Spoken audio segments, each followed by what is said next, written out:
नमस्कार दोस्तों, इस वीडियो में हम बात करेंगे पीएनजी ज्वेलर्स के आईपीओ के बारे में। ये आईपीओ 10 सितंबर से लेकर 12 सितंबर तक ओपन रहने वाला है अप्लाई करने के लिए। अभी जब मैं ये वीडियो शूट कर रहा हूँ, ये आईपीओ आज खुलते ही 12 बजे तक रिटेल कैटेगरी में फुल्ली सब्सक्राइब हो गया, यानी शुरू से ही अच्छी डिमांड है और आने वाले टाइम में और अच्छी डिमांड इस आईपीओ में हमें देखने को मिल सकती है। तो सबसे पहले हम इसके ग्रे मार्केट प्रीमियम की बात करेंगे, उसके बाद कंपनी के आईपीओ की डिटेल्स, कंपनी क्या बिजनेस करती है, इस इंडस्ट्री में क्या फ्यूचर है, कंपनी के की फाइनेंशियल्स अच्छे से डिस्कस करेंगे और मेरा क्या ओपिनियन रहने वाला है, अप्लाई करना चाहिए नहीं, लास्ट में इसकी बात करेंगे, इसलिए वीडियो को पूरा देखिएगा। सबसे पहले अगर हम इसके जीएमपी की बात करें तो इसका करंट जीएमपी 245 के अराउंड चल रहा है, जिसमें करीब 50% का एस्टिमेटेड लिस्टिंग गेन देखने को मिल सकता है, यानी एक लॉट में आज के टाइम पे करीब 7500 रुपीज का फायदा देखने को मिल सकता है। ध्यान रखें कि ये सिर्फ अंदाजा है, जीएमपी कभी भी चेंज हो सकता है। कंपनी के बिजनेस के बारे में बात करें तो पीएनजी यानी पीएन गढ़गिल ज्वेलर्स 2013 में स्टार्ट हुई थी और ये अलग अलग रेंज के precious metal jewellery products offer करते हैं, जैसे gold, silver, platinum and diamond. इसके अलावा इस कंपनी के 8 सब ब्रांड्स भी हैं जो अलग अलग टाइप की ज्वेलरी ओकेजन के हिसाब से सेल करते हैं, जैसे Saptam, Swarajya, rings of love etcetera. As of December 2023 company के 33 स्टोर्स हैं, जिसमें से 32 स्टोर्स महाराष्ट्र एंड गोवा में हैं एंड एक स्टोर इनका यूएस में।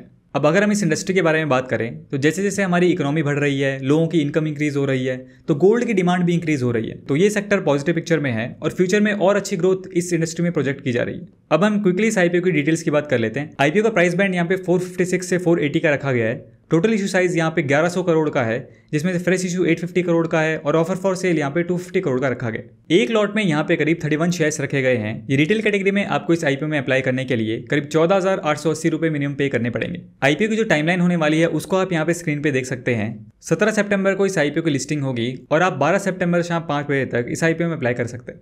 आईपीओ इशू के ऑब्जेक्टिव की बात करें तो कंपनी जो फ्रेश इशू से पैसा उठाएगी उसका 12 न्यू स्टोर्स ओपन करने के लिए यूज करेगी और डेट रीपेमेंट के लिए भी इस पैसे का यूज किया जाएगा। तो चलिए अब हम इसके फाइनेंशियल्स की बात कर लेते हैं। तो सबसे पहले अगर हम इसके एसेट्स की बात करें तो वो अच्छे हैं और FY24 में कंपनी ने एसेट्स में अच्छी ग्रोथ की है। इसके बाद रेवेन्यू की बात करें तो रेवेन्यू अच्छा है और कंसिस्टेंट भी है। FY24 में कंपनी का रेवेन्यू था करीब 6119 करोड़। उसके बाद प्रॉफिट आफ्टर टैक्स की देखें तो कंपनी लास्ट 3 ईयर्स में प्रॉफिट में है और अच्छी ईयर ऑन ईयर ग्रोथ हमें प्रॉफिट में देखने को मिल रही है। FY24 में कंपनी का प्रॉफिट था 154 करोड़ के आसपास। उसके बाद बोरोइंग की बात करें तो डेट भी कंपनी पे ज्यादा है, करीब 396 करोड़ के करीब डेट है कंपनी के ऊपर as of financial year 24। Next आगे हम कंपनी के की परफॉर्मेंस इंडिकेटर्स की बात करें तो कंपनी की ROE, ROCE एंड RONW अच्छे हैं। उसके बाद debt to equity ratio company का 0.74 है, तो ये थोड़ा सा ज़्यादा है। 0.5 से कम हो तो बहुत अच्छा होता है, बट ये भी ठीक है।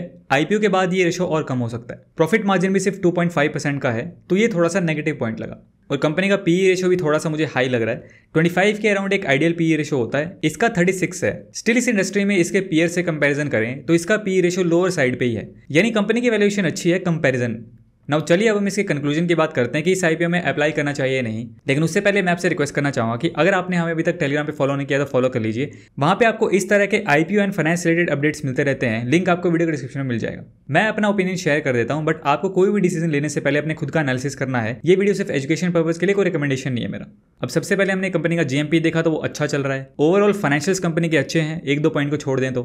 डिमांड भी इस आईपीओ की ऐसा लग रहा है कि अच्छी होने वाली है, तो मैं इस आईपीओ में पर्सनली लिस्टिंग गेन के लिए इंटरेस्टेड रहूंगा। लेकिन देखते हैं आगे इसका जीएमपी और सब्सक्रिप्शन कैसा रहता है। इसको मैं टेलीग्राम पे अपडेट भी करता रहता हूँ, वहां आप ज्वाइन कर सकते हैं। और फ्री में डीमैट अकाउंट ओपन करवाना है तो बेस्ट डीमैट अकाउंट के लिंक्स भी आपको वीडियो के डिस्क्रिप्शन में मिल जाएंगे। आपका क्या ओपिनियन है इस आईपीओ को लेकर कमेंट सेक्शन में जरूर बताइए। वीडियो पसंद आए तो इसे लाइक कीजिए। आज की वीडियो में इतना ही। मेरा नाम है सुनील, मिलते हैं नेक्स्ट वीडियो में। Thanks for watching.